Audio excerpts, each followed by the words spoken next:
Dil dad badani ka argagixeen oo xalay ka dhacay magaalada Jowhar. Waxaa magaalada Jowhar ee caasimadda maamulka Hirshabelle gaar ahaan laanta Faanaole ee xaafadda horseeda ka dhacay dil ay aad uga argagixeen dadka deegaanka kadib markii aabba halkaasi ku dilay wiil uu dhalay.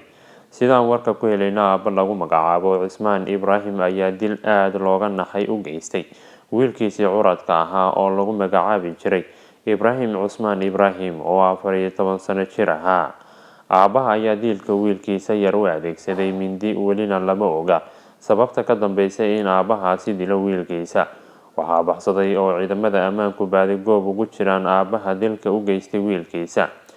Dilka ayaa noqday mid aad uga argagixeen dadka ku dhaqan magaalada Jowhar gaar ahaan xaafadda uu dilku ka dhacay. Waxayna arrintu abuurtay hadal hayn badan iyadoo dadku isweydiinayaan waxa aabbaha ku kalifay inuu wiilkiisii toori ku dilo.